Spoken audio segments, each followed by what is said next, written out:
साथ ही ग्वाल बालों को मन की बात जनाते हुए उन्हें जगाया और बछड़ों को आगे करके वे ब्रजमंडल से निकल पड़े।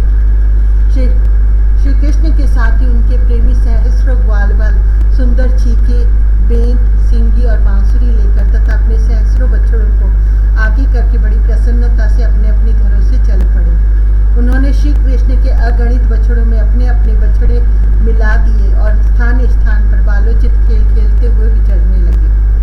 यद्यपि सबके सब ग्वाल बाल कांच, घुंघची, मणि और सुवर्ण के गहने पहने हुए थे, फिर भी उन्होंने वृंदावन के लाल, पीले, हरे फलों से, नई नई कौंपलों से, गुच्छों से, रंग बिरंगी फूलों और मोर पंखों से तथा गेरू आदि रंगीन धातुओं से अपने को सजा लिया। कोई किसी का छीका चुरा लेता तो कोई किसी की बेंत या बांसुरी। जब उन वस्तुओं के स्वामी को पता चलता तब उन्हें लेने वाला किसी दूसरे के पास दूर फेंक देता, दूसरा तीसरे के और तीसरा और भी दूर चौथे के पास। फिर वे हंसते हुए उन्हें लौटा देते। यदि श्याम सुंदर श्री कृष्ण वन की शोभा देखने के लिए कुछ आगे बढ़ जाते तो पहले मैं छूऊंगा, पहले मैं छूऊंगा। इसी प्रकार आपस में होड़ लगा के सब के सब उनकी ओर दौड़ पड़ते और उन्हें छू छू कर आनंद मग्न हो जाते। कोई बांसुरी बजा रहा है तो कोई सिंगी ही फूंक रहा है, कोई कोई भौरों के साथ गुनगुना रहे हैं तो बहुत से कोयलों के स्वर में मिला के कुहू कुहू कर रहे हैं।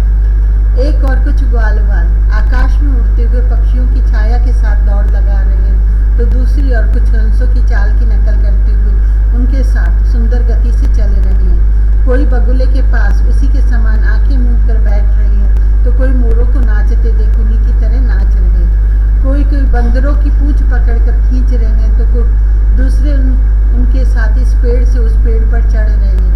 कोई उनके साथ मुंह बना रहे हैं तो दूसरे उनके साथ एक डाल से दूसरी डाल पर छलांग मार रहे हैं। बहुत से ग्वाल बाल तो नदी के कछार में छपका खेल रहे हैं और उसमें कुदकते हुए मेंढकों के साथ स्वयं भी कुदक रहे हैं। कोई पानी में अपनी परछाई देखकर उसकी हंसी कर रहे हैं तो दूसरे अपने शब्द की प्रतिध्वनि को भी बुरा भला कह रहे हैं। भगवान श्री कृष्ण ज्ञानी संतों के लिए स्वयं ब्रह्म आनंद के मूर्तिमान अनुभव है। दास्य भाव से युक्त भक्तों के लिए भी उनके आराध्य देव परम ऐश्वर्यशाली परमेश्वर हैं और माया मोहित विषयांधों के लिए भी केवल एक मनुष्य बालक है। उन्हीं भगवान के साथ वे महान पुण्यात्मा ग्वाल बाल तरह तरह के खेल खेल रहे हैं। बहुत जन्मों तक श्रम और कष्ट उठाकर जिन्होंने अपनी इंद्रियों और अंतःकरण को वश में कर लिया है, उन योगियों के लिए भी भगवान श्री कृष्ण के चरण कमलों की रज अप्राप्य है। वही भगवान स्वयं जिन ब्रजवासी ग्वाल बालों की आंखों के सामने रहकर सदा खेल खेलते हैं, उनके सौभाग्य की महिमा इससे अधिक क्या कही जाए। परीक्षित, इसी समय अघासुर नाम का महान दैत्य आधम का उससे श्री कृष्ण और ग्वाल बालों की सुखमय क्रीड़ा देखी न गई। उसके हृदय में जलन होने लगी।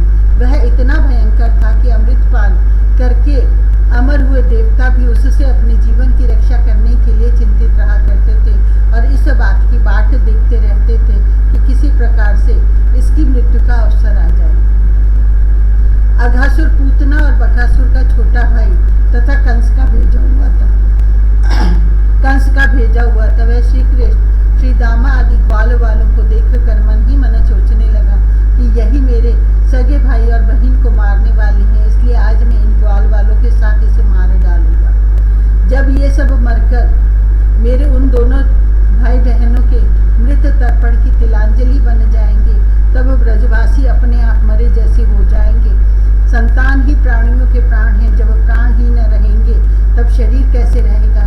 इसकी मृत्यु से ब्रजवासी अपने आप मर जाएंगे। ऐसा निश्चय करके वह दुष्ट दैत्य अजगर का रूप धारण कर मार्ग में लेट गया। उसका वह अजगर शरीर 1 योजन लंबे बड़े पर्वत के समान विशाल एवं मोटा था।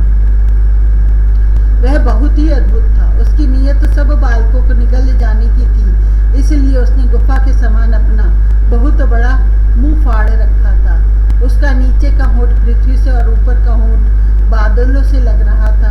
उसके जबड़े कंदराओं के समान थे और दाढ़ी पर्वत के शिखर सी जान पड़ती थी। मुंह के भीतर घोर अंधकार था। जीभ एक चौड़ी लाल सड़क सी दिखती थी। सांस आंधी के समान थी और आंखें दावानल अघासुर का ऐसा रूप देखकर बालकों ने समझा कि यह भी वृंदावन की कोई शोभा है। वे कौतुकवश खेल ही खेल में उत्प्रेक्षा करने लगे कि यह मानो अजगर का खुला हुआ मुंह है। कोई कहता, मित्रों भला बतलाओ तो यह जो हमारे सामने कोई जीव सा बैठा है, यह हमें निगलने के लिए खुले हुए किसी अजगर के मुंह जैसा नहीं है?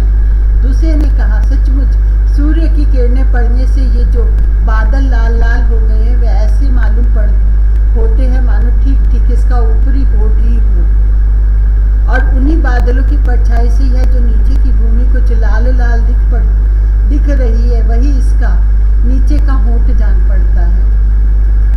तीसरे ग्वालवाल ने कहा, हाँ सच तो है, देखो तो सही, क्या ये दाई और बाई और की गिरी के अंदर आए अजगर के जबड़ों की होड़ नहीं करती? और ये ऊंची ऊंची शिखर पंक्तियां तो साफ साफ इसकी दाढ़ी मालूम पड़ती हैं। चौथे ने कहा, अरे भाई यह लंबी चौड़ी सड़क तो ठीक अजगर की जीभ सरीखी मालूम पड़ती है, और इन गिरी श्रृंगों के बीच का अंधकार तो उसके मुंह के भीतरी भाग को भी मात करता है।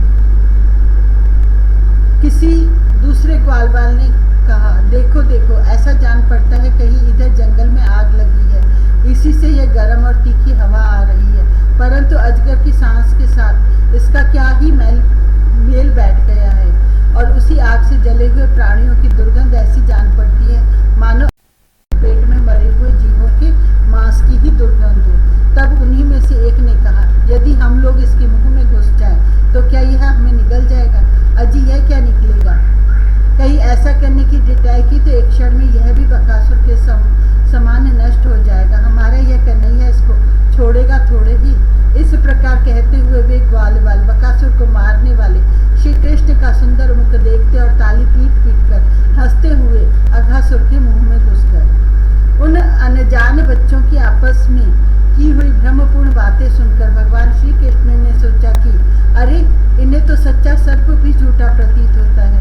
परीक्षित, भगवान श्री कृष्ण जान गए कि यह राक्षस है, भला उनसे क्या छिपा रहता, वे तो समस्त प्राणियों के हृदय में ही निवास करते हैं। अब उन्होंने यह निश्चय किया कि अपने सखा ग्वाल बालों को उसके मुंह में जाने से बचा ले।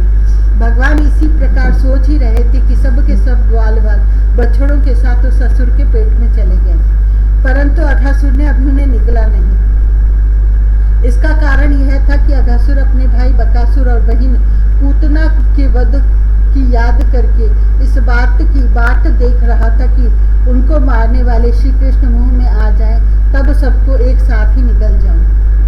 भगवान श्री कृष्ण सबको अभय देने वाले हैं। जब उन्होंने देखा कि ये बेचारे ग्वालवाल जिनका एकमात्र रक्षक मैं ही हूँ मेरे हाथ और जैसे कोई तिनका उड़कर आग में गिर पड़े, वैसे ही अपने आप मृत्यु रूप अघासुर की जठराग्नि के ग्रास बन गए, तब दैव की इस विचित्र लीला पर भगवान को बड़ा विस्मय हुआ और उनका हृदय दया से द्रवित हो गया। वे सोचने लगे कि अब मुझे क्या करना चाहिए, ऐसा कौन सा उपाय है जिससे इस दुष्ट की मृत्यु भी हो जाए और इन संत स्वभाव भोले भाले बालकों की हत्या भी न हो। ये दोनों काम कैसे हो सकते हैं? परीक्षित, भगवान श्री कृष्ण भूत भविष्य वर्तमान सबको प्रत्यक्ष देखते रहते हैं। उनके लिए यह उपाय जानना कोई कठिन न था।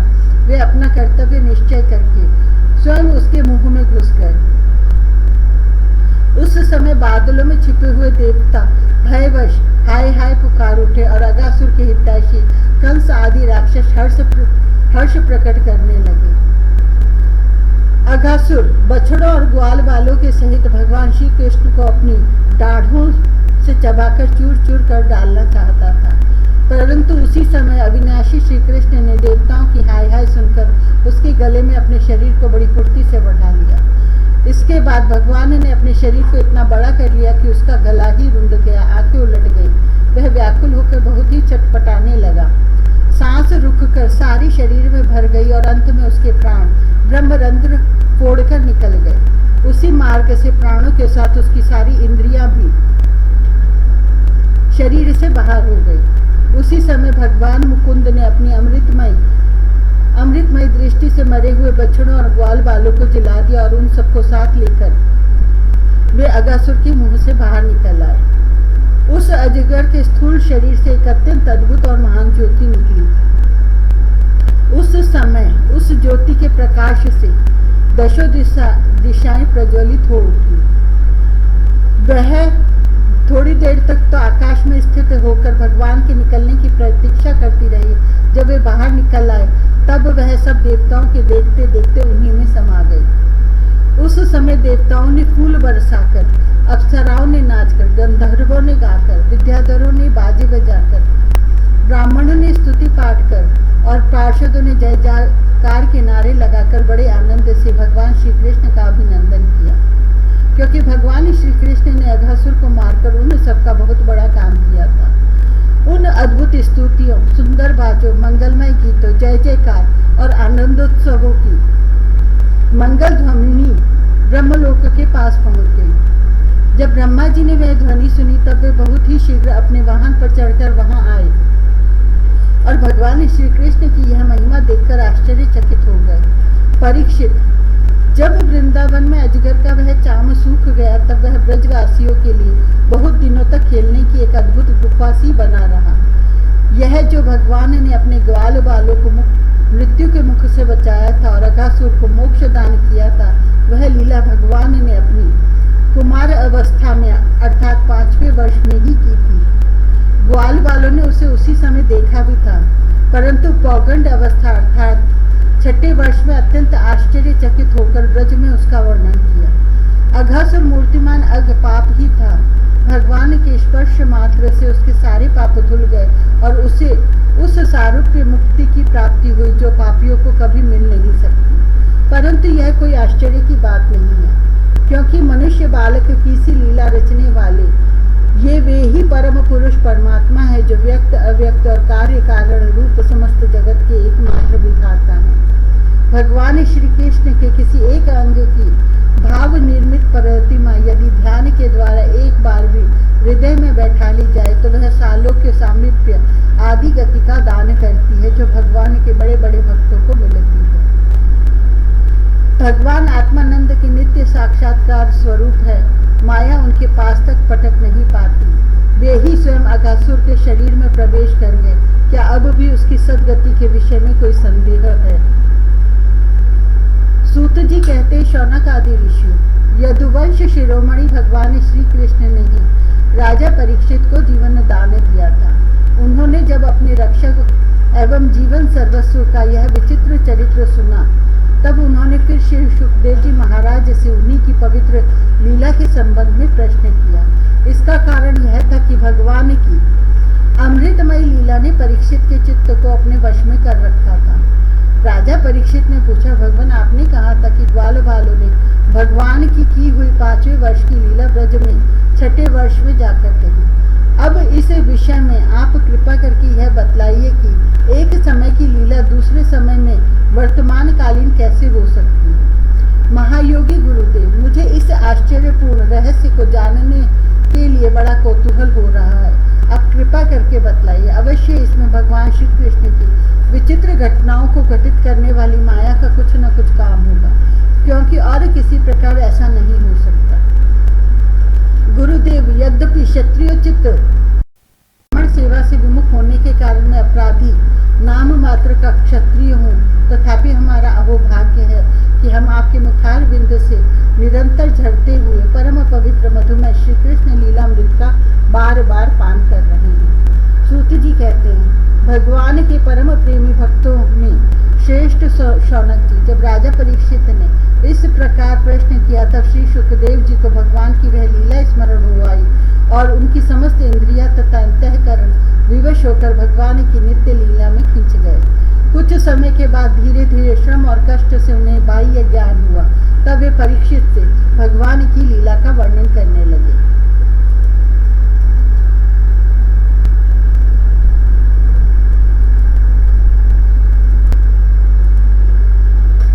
तेरहवां अध्याय, ब्रह्मा जी को मोह और उसका नाश। श्री सुखदेव जी कहते, परीक्षित, तुम बड़े भाग्यवान हो।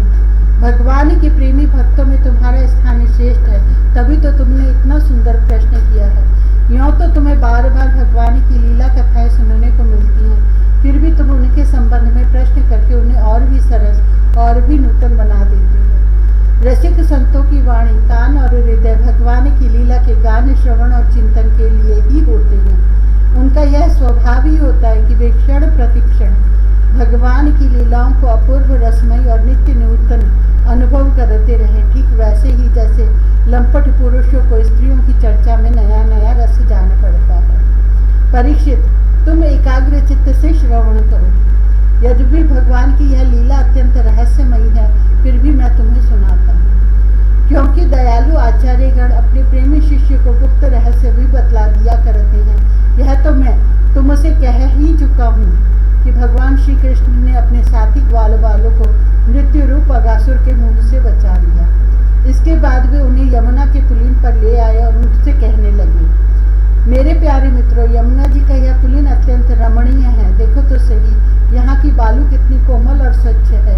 हम लोगों के लिए खेलने की तो यहाँ सभी सामग्री विद्यमान है। देखो, एक और रंग बिरंगे कमल खिले हुए हैं और उनकी सुगंध से खींचकर भौरे गुंजार कर रहे हैं, तो दूसरी ओर सुंदर सुंदर पक्षी बड़ा ही मधुर कलरव कर रहे हैं, जिनकी प्रतिध्वनि से सुशोभित वृक्ष इस स्थान की शोभा बढ़ा रहे हैं। अब हम लोगों को यहाँ भोजन कर लेना चाहिए, क्योंकि दिन बहुत चढ़ आया है और हम लोग भूख से पीड़ित हो रहे हैं।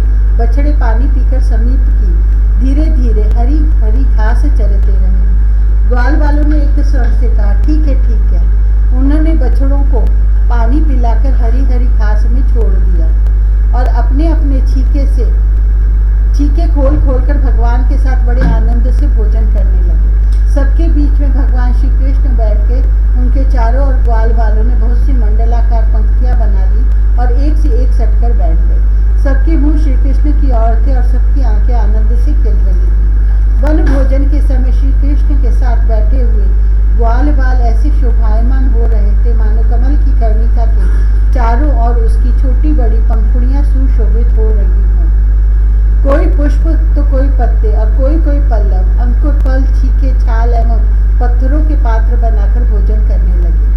भगवान श्री कृष्ण और ग्वाल बालक सभी परस्पर अपनी अपनी भिन्न भिन्न रुचि का प्रदर्शन करते। कोई किसी को हंसा देता तो कोई स्वयं ही हंसते हंसते लोटपोट हो जाता। इस प्रकार वे सब भोजन करने लगे। उस समय श्री कृष्ण की छटा सबसे निराली थी। उन्होंने मुरली को तो कमर की फेंट में आगे की ओर खोस लिया था, सिंगी और बेंत बगल में दबा लिए थे। बाएं हाथ में बड़ा ही मधुर वृत मिश्रित दही भात का ग्रास था और अंगुलियों में अदरक, नींबू आदि के अचार मुरब्बे दबा रखे थे। ग्वाल वाल उनको चारों ओर से घेरकर बैठे हुए थे और वे स्वयं सबके बीच में बैठकर अपनी विनोद भरी बातों से अपने साथी ग्वाल बालों को हंसाते जा रहे थे। जो समस्त यज्ञों के एकमात्र भोक्ता है, वे ही भगवान ग्वाल बालों के साथ बैठकर इस प्रकार बाल लीला करते हुए भोजन कर रहे थे और स्वर्ग के देवता आश्चर्यचकित होकर यह अद्भुत लीला देख रहे थे। भरत वंश शिरोमणि इस प्रकार भोजन करते करते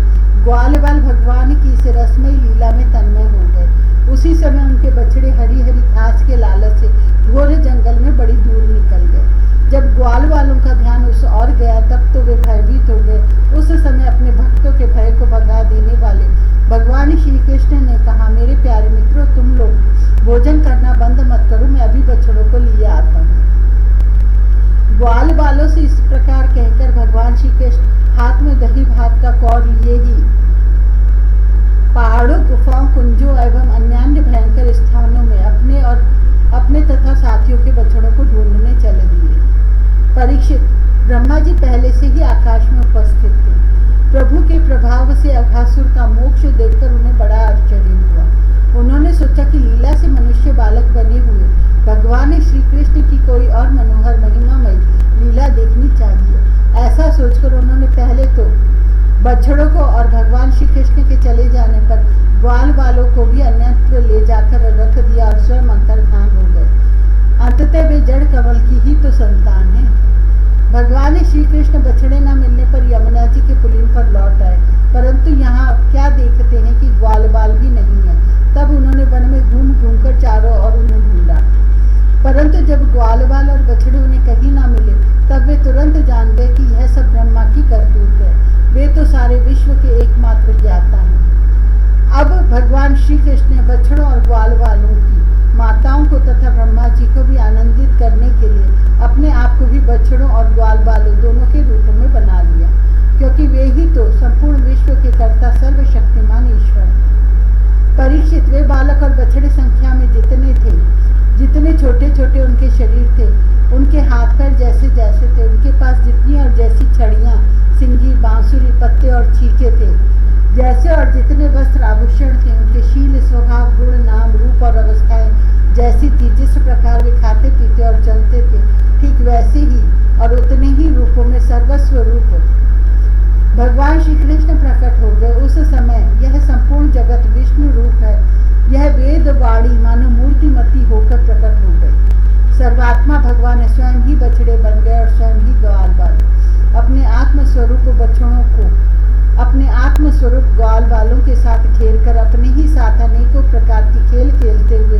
उन्होंने ब्रज में प्रवेश किया। परीक्षित, जिस ग्वाल बाल के जो बछड़े थे, उन्हें उसी ग्वाल बाल के रूप में अलग अलग ले जाकर उसकी बाखल में घुसा दिया और विभिन्न बालकों के रूप में उनके भिन्न भिन्न घरों में चले गए। ग्वाल बालों की माताएं बांसुरी की तान सुनते ही जल्दी से दौड़ आई। ग्वाल बाल बने हुए पर ब्रह्म श्री कृष्ण को अपने बच्चे समझकर हाथों से उठाकर उन्होंने जोर से हृदय से लगा लिया। वे अपने स्तनों से वात्सल्य स्नेह की अधिकता के कारण सुधा से भी मधुर और आसद से भी मादक चूचुआता हुआ दूध उन्हें पिलाने लगी। परीक्षित, इस प्रकार प्रतिदिन संध्या समय भगवान श्री कृष्ण उन ग्वाल बालों के रूप में वन से लौट आते और अपनी बाल सुलभ लीलाओं से माताओं को आनंदित करते।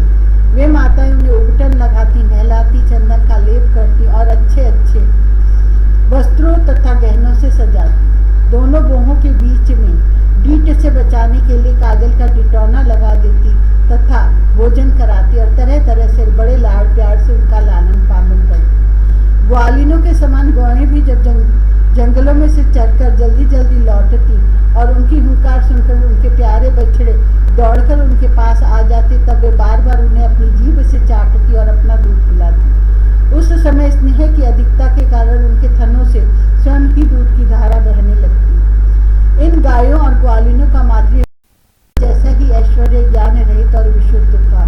हाँ, अपने असली पुत्रों की अपेक्षा इस समय उनका स्नेह अवश्य अधिक था। इसी प्रकार भगवान भी उनके पहले पुत्रों के समान ही पुत्र भाव दिखला रहे थे, परंतु भगवान में उन बालकों के जैसा मोह का भाव नहीं था कि मैं इनका पुत्र हूँ।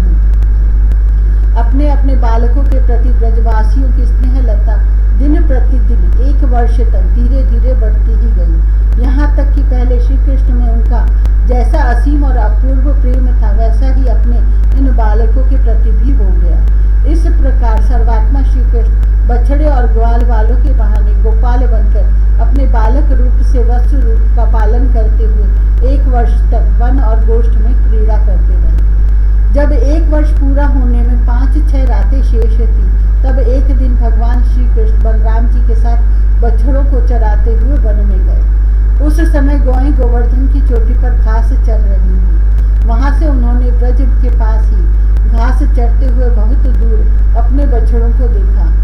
बछड़ों को देखते ही गौओं का वात्सल्य स्नेह उमड़ आया। वे अपने आप की सुध बुध खो बैठी और ग्वालों के रोकने की कुछ भी परवाह न कर जिस मार्ग से वे न जा सकते थे, उसी मार्ग से हुंकार करती हुई बड़े वेग से दौड़ पड़ी। उस समय उनके थनों से दूध बहता जाता था और उनकी गर्दनें सिकुड़कर डील से मिल गई थी। वे पूंछ तथा सिर उठाकर इतने वेग से दौड़ रही थी कि मालूम होता था मानो उनके 2 ही पैर हैं। जिन गौओं के और भी बछड़े हो चुके थे, वे भी गोवर्धन के नीचे अपने पहले बछड़ों के पास दौड़ आई और उन्हें स्नेहवश अपने आप बहता हुआ दूध पिलाने लगी। उस समय वे अपने बच्चों का एक एक अंग ऐसे चाव से चाट रही थी मानो उन्हें अपने पेट में रख लेंगी। गोपों ने उन्हें रोकने का बहुत कुछ प्रयत्न किया, परंतु उनका सारा प्रयत्न व्यर्थ रहा। उन्हें अपनी विफलता पर कुछ लज्जा और गायों पर बड़ा क्रोध आया। जब वे बहुत कष्ट उठाकर उस कठिन मार्ग से उस स्थान पर पहुंचे, तब उन्होंने बछड़ों के साथ अपने बालकों को भी देखा। अपने बच्चों को देखते ही उनका हृदय प्रेम रस से सराबोर हो गया। बालकों के प्रति अनुराग की बाढ़ आ गई। उनका क्रोध न जाने कहाँ हवा हो गया। उन्होंने अपने अपने बालकों को गोद में उठाकर हृदय से लगा लिया और उनका मस्तक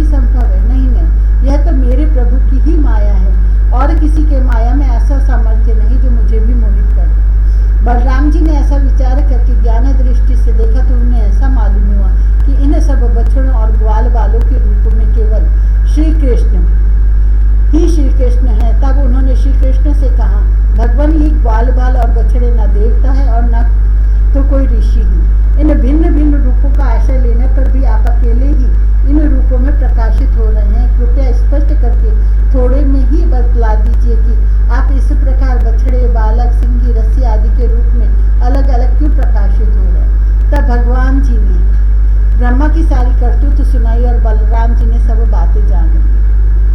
परीक्षित, तब तक ब्रह्मा जी ब्रह्मलोक से ब्रज में लौट आए। उनके कालमान से अब तक केवल एक त्रुटि जितनी देर में तीखी सुई से कमल की पुंजपुड़ी छिदे समय व्यतीत हुआ था। उन्होंने देखा कि भगवान श्री कृष्ण ग्वाल बाल और बछड़ों के साथ 1 साल से पहले की भांति ही क्रीड़ा कर रहे हैं। वे सोचने लगे, गोकुल में जितने भी ग्वाल बाल और बछड़े थे वे तो मेरी मायामयी शैया पर सो रहे हैं। उनको तो मैंने अपनी माया से अचेत कर दिया था, वे तब से अब तक सचेत नहीं हुए। तब मेरी माया से मोहित ग्वाल बाल और बछड़ों के अतिरिक्त ये तथा बछड़े कहाँ से आ गए जो 1 साल से भगवान के साथ खेल रहे हैं। ब्रह्मा जी ने दोनों स्थानों पर दोनों को देखा और बहुत देर तक ध्यान करके अपनी ज्ञान दृष्टि से उनका रहस्य खोलना चाहा, परंतु इन दोनों में कौन से पहले के ग्वाल बाल हैं और कौन से पीछे बना लिए गए हैं, इनमें से कौन सच्चे हैं और कौन बनावटी, यह बात वे किसी प्रकार न समझ सके। भगवान श्री कृष्ण की माया से में तो सभी मुक्त हो रहे हैं, परंतु कोई भी माया मोह भगवान का स्पर्श नहीं कर सकता। ब्रह्मा जी उन्हीं भगवान श्री कृष्ण को अपनी माया से मोहित करने चले थे, परंतु उनको मोहित करना तो दूर रहा, वे अजन्मा होने पर भी अपनी ही माया से अपने आप मोहित हो गए। जिस प्रकार रात के घोर अंधकार में कुहर के अंधकार का और दिन के प्रकाश में जुगनू के प्रकाश का पता नहीं चलता, वैसे ही जब शूद्र पुरुष महापुरुषों पर अपनी माया का प्रयोग करते हैं तब वह उनका तो कुछ बिगाड़ नहीं सकती, अपना ही प्रभाव खो बैठती है। ब्रह्मा जी विचार कर ही रहे थे कि उनके देखते देखते उसी क्षण सभी ग्वाल बाल और बछड़े श्री कृष्ण के रूप में दिखाई पड़ने लगे। सब के सब सजल जलधर के समान श्याम वर्ण पीताम्बरधारी, शंख चक्र गदा और पद्म से युक्त चतुर्भुज, सबके सिर पर मुकुट, कानों में कुंडल और कंठों में मनोहर हार तथा वनमालाएं शोभायमान हो रही थी। उनके वक्षः स्थल पर सुवर्ण की सुनहली रेखा, श्रीवत्स, बाहुओं में बाजूबंद, कलाइयों में शंखाकार रत्नों से जड़े कंगन, चुगुल, चरणों में नुपुर और कड़े, कमर में करधनी तथा अंगुलियों में अंगूठियां जगमगा रही थी। वे नख से शिखर तक समस्त अंगों में कोमल और नूतन तुलसी की मालाएं जो उन्हें बड़े भाग्यशाली भक्तों ने पहनाई थी धारण किए हुए थे। उनकी मुस्कान चांदनी के समान उज्ज्वल थी और रत्नारी नेत्रों की कटाक्षपूर्ण चितवन बड़ी ही मधुर थी। ऐसा जान पड़ता था कि मानो वे इन दोनों के द्वारा सत्व गुण और रजोगुण को स्वीकार करके भक्तजनों के हृदय में शुद्ध लालसाएं जगाकर उनको पूर्ण कर रहे हैं। ब्रह्मा जी ने यह भी देखा कि उन्हीं के जैसे दूसरे ब्रह्मा से लेकर तृण तक सभी चराचर जीव मूर्तिमान होकर नाचते गाते अनेक प्रकार की पूजा सामग्री से अलग अलग भगवान के उन सब रूपों की उपासना कर रहे हैं। उन्हें अलग अलग अणिमा महिमा आदि सिद्धियां, माया विद्या आदि विभूतियां और महत्त्व आदि 24 तत्व चारों ओर से घेरे हुए हैं। प्रकृति में क्षोभ उत्पन्न करने वाला काल, उसके परिणाम का कारण स्वभाव, वासनाओं को जगाने वाले संस्कार, कामनाएं, कर्म, विषय और फल सभी मूर्तिमान होकर भगवान के प्रत्येक रूप की उपासना कर रहे हैं। भगवान की सत्ता और महत्ता के सामने उन सभी की सत्ता और महत्ता अपना अस्तित्व खो बैठी अपना अस्तित्व खो बैठी थी। ब्रह्मा जी ने यह भी देखा कि वे सभी भूत, भविष्य और वर्तमान काल के द्वारा सीमित नहीं है, त्रिकालाबाधित सत्य है। वे सब के सब स्वयं प्रकाश और केवल अनंत आनंद स्वरूप है। उनमें जड़ता अथवा चेतनता का भेदभाव नहीं है, वे सब के सब एक रस है। यहाँ तक कि उपनिषदर्शी तत्वज्ञानियों की दृष्टि भी उनकी अनंत महिमा का स्पर्श नहीं कर सकती। इस प्रकार ब्रह्मा जी ने एक साथ ही देखा कि वे सब के सब उन